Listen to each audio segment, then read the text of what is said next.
Hello बच्चों, कैसे हैं आप सब। उम्मीद करते हैं कि अच्छे ही होंगे। Well done. हम लोग बच्चों अभी तक हम लोग जो है सो द्विघात समीकरण का एक्सरसाइज 4.2 तक पढ़े थे, जहां तक हम लोग लास्ट पढ़ा था गुणनखंड विधि से एक समीकरण का मूल कैसे निकालते हैं। ठीक है, अब हम लोग को जो अगला चैप्टर है द्विघात समीकरण का और इस चैप्टर का लास्ट है, उसमें क्या पढ़ना है, मूलों की प्रकृति। प्रकृति मतलब उसका नेचर। नेचर मतलब बड़ा होगा, छोटा होगा, माइनस होगा, प्लस होगा, कैसे पता करेंगे, वही नेचर ऑफ रूट्स, उसके रूट्स के बारे में पढ़ना है। ठीक है, आइए शुरू करते हैं। हम लोग कैसे पढ़ाई करेंगे, कैसे पता करेंगे इसमें। देखिए, हम लोग मतलब द्विघात समीकरण जो है, अगर a x square plus b x plus c बराबर 0, ठीक है, इस रूप में दिया हुआ है इस रूप में ना, तो अभी तक हम लोग इस द्विघात समीकरण के रूप में जो समीकरण दिया हुआ था उसको हम लोग गुणनखंड विधि से मूल निकालते थे। ठीक है, अब यहां पर जो है इस चैप्टर में इसका मूल निकालने का डायरेक्ट फार्मूला होता है। क्या फार्मूला होता है, x बराबर minus b plus minus root के अंदर बी स्क्वायर माइनस 4ac बटा में 2a। ये हमारा फार्मूला है डायरेक्ट मूल निकालने का। ठीक है, इससे पहले हम लोग x का मान निकालते थे गुणनखंड करके, 2 को मान निकालते हैं, यहां भी 2 को मान निकलेगा, लेकिन इसका डायरेक्ट फार्मूला है। क्या फार्मूला है, minus b plus minus root के अंदर बी स्क्वायर माइनस 4ac बटा में 2a। ठीक है, इसको और एक तरीका हम लिख सकते हैं। क्या लिख सकते हैं, a बराबर minus b plus minus root के अंदर d बटा में 2a। ये एक और फार्मूला है। ऐसा क्यों लिखे, उसके पीछे कारण क्या है कि बी स्क्वायर माइनस 4ac के बजाय d लिखे हैं। इसका मतलब ये हुआ कि d का फार्मूला ही होता है बी स्क्वायर माइनस 4ac। ठीक है, इस d क्या हुआ, इसको हम बोलते हैं डिस्क्रिमिनेंट। ठीक है, क्या बोलते हैं, डिस्क्रिमिनेंट, या हिंदी में बोलते हैं विविक्तिकर। ये हिंदी, और ये d निकालने का फॉर्मूला है बी स्क्वायर माइनस 4ac। इसीलिए हम बी स्क्वायर माइनस 4ac के बदले रूट d लिख दिए। यहां पे कोई दिक्कत नहीं होना चाहिए। तो एग्जाम में फॉर्मूला पूछेगा आपसे तो ये भी दे सकता है और ये भी दे सकता है, कोई ये दे सकता है, और दोनों ही फॉर्मूला सही है। ठीक है, अब हम लोग पढ़ते हैं इससे आगे कि अब मूल का नेचर रूट्स पता कैसे करेंगे। ये दोनों फॉर्मूला हो गया, रूट्स का नेचर कैसे पता करेंगे उसके बारे में जान। देखिए, नेचर ऑफ रूट्स 3 तरह का होता है। ठीक है, 3 types of nature of roots पता करने का। क्या क्या, सबसे पहला क्या है, d बराबर b square minus 4ac greater than 0। इसका मतलब क्या हुआ कि कभी कभी एग्जाम में या तो लिख देगा d ग्रेटर देन 0 या फिर b square minus 4ac greater than 0। ठीक है, दोनों लिख सकता है। जब ऐसा दिया रहेगा, इसका मतलब क्या हुआ कि जो रूट्स होगा, नेचर होगा, क्या होगा, 2 भिन्न वास्तविक मूल होंगे। ठीक है, कैसा होगा, नेचर ऑफ रूट्स, अगर d का मान 0 से बड़ा हुआ, क्या हुआ, d का मान 0 से बड़ा हुआ तो 2 भिन्न वास्तविक मूल होंगे। 2 भिन्न वास्तविक मूल मतलब क्या हुआ कि मूल 2 तो निकलेगा, लेकिन दोनों मूल अलग अलग निकलेगा। एक 3 हो गया तो एक 5 होगा, एक 2 होगा तो एक 4 होगा, इस तरह का अलग अलग मूल निकलेगा। ठीक है, अब हम पढ़ते हैं सेकंड नंबर। सेकंड नंबर क्या है, अगर d का मान, वही बी स्क्वायर माइनस 4ac लिख दिया, बराबर 0। अगर d का मान 0 के बराबर हो तो कैसा होगा, 2 समान वास्तविक मूल होंगे। ठीक है, मतलब क्या होगा कि अगर d का मान 0 के बराबर हुआ, क्या हुआ, d का मान 0 के बराबर हुआ तो उसका मूल निकलेगा, लेकिन दोनों मूल बराबर होंगे। जैसे 2 हुआ तो x का 2 को मान आएगा तो दोनों 2 आएगा, x का अगर 3 आएगा तो दोनों मूल 3 आएगा, मतलब दोनों मूल बराबर होंगे। ठीक है, तीसरा नंबर है कि d equal to b square minus 4ac less than 0, मतलब d का मान अगर 0 से छोटा है, ठीक है, तो कोई मूल नहीं होगा, कोई मूल नहीं होगा। यही मेरा 3 कंडीशन है नेचर ऑफ रूट्स पता करने का। क्या क्या कंडीशन है, पहला क्या बोलता है कि d का मान अगर 0 से बड़ा होगा तो दो भिन्न वास्तविक मूल होंगे। ठीक है। दूसरा क्या है, अगर d का मान 0 के बराबर होगा तो दो समान वास्तविक मूल होंगे। तीसरा क्या है, अगर d का मान 0 से छोटा होगा तो कोई मूल नहीं होगा। ठीक है, यही तीन को मेरा क्वेश्चन है नेचर ऑफ रूट्स पता करने का। ठीक है, हम लोग आगे बढ़ते हैं बच्चों। हम लोग देखते हैं एक्सरसाइज 4.3 का क्वेश्चन बनाने के लिए। ठीक है, वो तो हमने कंडीशन देख लिया, नेचर ऑफ रूट्स कैसे पता करेंगे, फार्मूला क्या होता है, अब उससे हम लोग क्वेश्चन देखते हैं। ठीक है, तो ज्यादा कॉन्सेप्ट क्लियर होगा अच्छे से। देखते क्या होता है, निम्न द्विघात समीकरणों के मूलों की प्रकृति ज्ञात करना है। पहले इसका मूल का प्रकृति ज्ञात करना है। अब मूल का प्रकृति चेक करने के बाद क्या लिखता है, यदि मूलों का अस्तित्व हो तो उन्हें ज्ञात करना है। ठीक है, हम लोग चेक करते हैं। देखिए इस फॉर्म में लिखा हुआ है, तो क्या बताएं, जो द्विघात में जो फॉर्मूला होता है क्या होता है, standard equation ax² plus bx plus c बराबर 0। ठीक है, यहां पर x के साथ जो गुना होगा उसको a बोलेंगे, ये ध्यान दीजिएगा, x के साथ जो गुना होगा उसको b बोलेंगे और जो खाली संख्या होगा उसको c बोलेंगे। ये ध्यान रखें। देखिए यहां पर, यहां इस प्रश्न के लिए x² के बगल में क्या गुना है, तो a का मान कितना हो गया, तो x के बगल में क्या गुना है, तो -3। माइनस को नहीं छोड़ना है, प्लस होता आप केवल 3 बोल सकते हैं, लेकिन माइनस दिया हुआ है तो माइनस को बोलना है -3, नहीं तो गलत हो जाएगा। तो b का मान कितना हो गया -3 और c का मान कितना हो गया 5। ये मेरा a b c का मान निकल गया। ठीक है, अब हम लोग मूलों का प्रकृति कैसे चेक करते हैं, पहले हम d का मान निकालते हैं। d से ही चलेगा पता कि मूल का प्रकृति कैसा होगा। तो d का मान निकालते हैं। d का क्या फॉर्मूला, b² - 4ac, ये d का निकालने का फॉर्मूला है। b का मान कितना है -3, तो -3 का स्क्वायर माइनस 4 इंटू a का मान कितना है 2, c का मान कितना है 5, -3 का स्क्वायर कितना होगा 9, फिर माइनस 4 दूनी 8 बचे 40। ठीक है, कोई दिक्कत नहीं होनी चाहिए। घटाएंगे तो कितना होगा -31। तो कोई कंफ्यूजन नहीं होना चाहिए। क्या है फॉर्मूला, d बराबर b² - 4ac।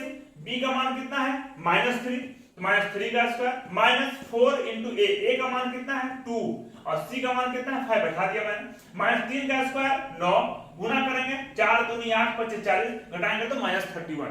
तो क्या लिखा है कि अगर d का मान 0 से छोटा हो, तो 0 से छोटा है, जैसे ही माइनस में चला गया d का मान मतलब वो 0 से छोटा हो गया। तो क्या लिखा है कि अगर d का मान 0 से छोटा हो, ठीक है, इसका प्रकृति है, तो इसका मतलब कोई मूल नहीं होगा,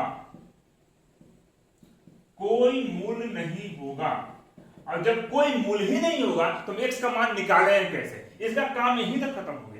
आपसे क्वेश्चन में पूछा भी है कि यदि मूलों का अस्तित्व हो, मूलों का अस्तित्व होगा तो ही हम x का मान निकालेंगे। यहां तो अस्तित्व ही नहीं है क्योंकि d का मान 0 से छोटा आ रहा है, और जैसे ही d का मान 0 से छोटा आएगा समीकरण का कोई मूल नहीं होगा, इसका काम यहीं खत्म हो गया। ठीक है, अब लोग आगे बढ़ते हैं। अब देखते हैं बच्चों, हमने इसका सेकंड नंबर क्वेश्चन। ठीक है, क्या दिया हुआ है 3x² माइनस 4√3x प्लस 4 = 0।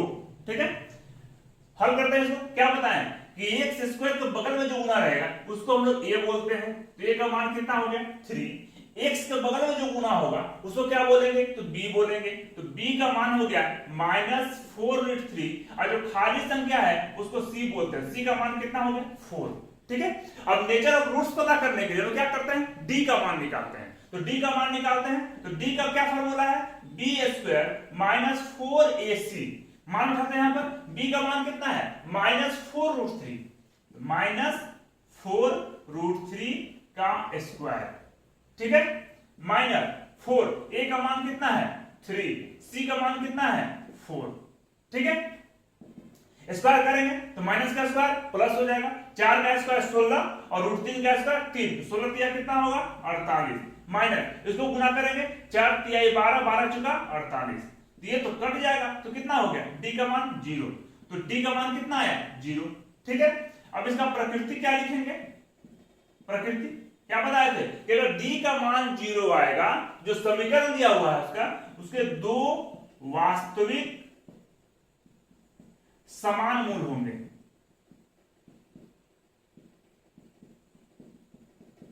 समान मूल होंगे मतलब सर दो वैल्यू निकलेगा और दोनों वैल्यू बराबर होगा। ठीक है, अब हम लोग फॉर्मूला बैठाते हैं। क्या फॉर्मूला था x का मान निकालने का, x बराबर minus b plus minus root के अंदर डी बटा 2a।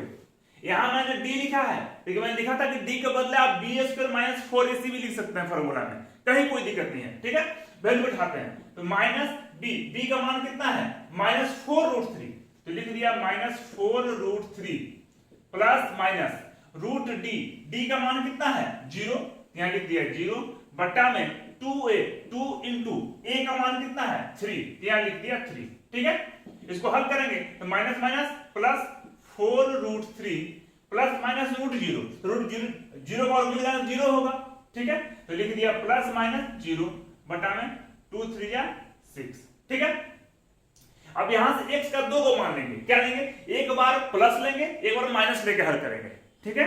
तो x बराबर एक बार प्लस लेंगे तो 4√3 प्लस 0 बट्टा में 6, और एक बार x का मान माइनस में लेंगे तो 4√3 माइनस 0 बटा में 6, ठीक है।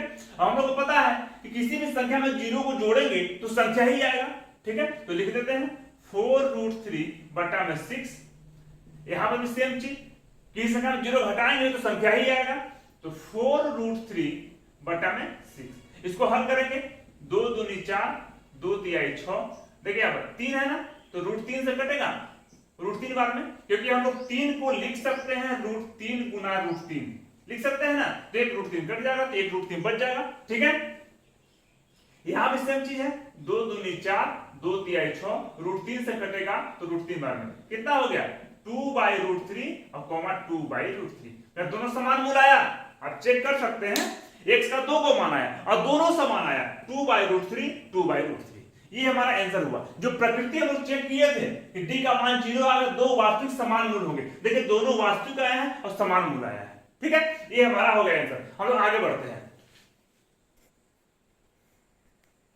हम देखते हैं बच्चों इसका हम लोग लास्ट क्वेश्चन, ठीक है, 4.3 का 2x² minus 6x plus 3 equal to 0, इसको हल करना है। तो क्या बताए हैं, x² बगल में जो गुना है उसको a बोलेंगे तो a का मान हो गया 2, x बगल में जो गुना है उसको b बोलेंगे तो b का मान हो गया -6, और जो खाली संख्या है उसको c बोलेंगे तो c का मान हो गया 3। चल क्या करते हैं d का मान निकालते हैं, तो d का मान निकालने क्या formula, b² minus 4ac, b का मान कितना है -6, तो -6 का स्क्वायर माइनस 4, a का मान कितना है 2, c का मान कितना है 3, तो -6 का स्क्वायर कितना होगा 36 माइनस 4 दूनी 8 तरीके 24, d का मान कितना आया 12।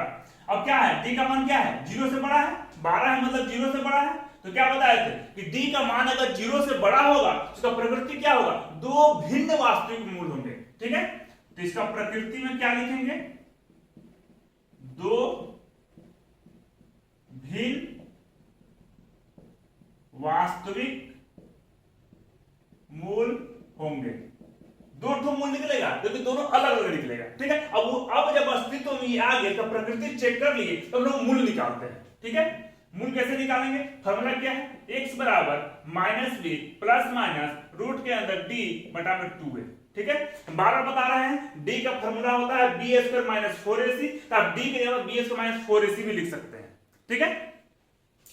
फॉर्मूला उठाते हैं यहाँ पर, माइनस b का मान कितना है -6, तो -6 प्लस माइनस रूट के अंदर d का मान मैंने कितना निकाला है 12, तो 12 बटा में 2 इंटू a का मान कितना है 2, यहां लिख दिया 2। इसको हल करते हैं, माइनस माइनस प्लस, तो 6 प्लस माइनस रूट के अंदर 12 को तोड़ सकते हैं 2 गुना 3 लिख सकते, 2 2 4 12 लिख सकते हैं, बटा में 2 दूनी 4, 6 प्लस माइनस यहाँ पर 2 को 2 है रूट के अंदर, तो इसको जोड़ी बनाएंगे तो बाहर 1 को 2 बाहर आएगा वर्गमूल के रूप में, तो 1 2 हो जाएगा, 3 का कोई जोड़दार नहीं मिला, उसको रूट में ही छोड़ देंगे, 2√3 बटा में 4।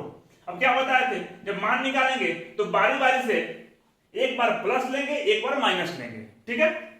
तो लेंगे तो x बराबर 6 प्लस 2√3 बटा में 4, अब एक बार लेंगे 6 माइनस 2√3 बटा में 4, ठीक है।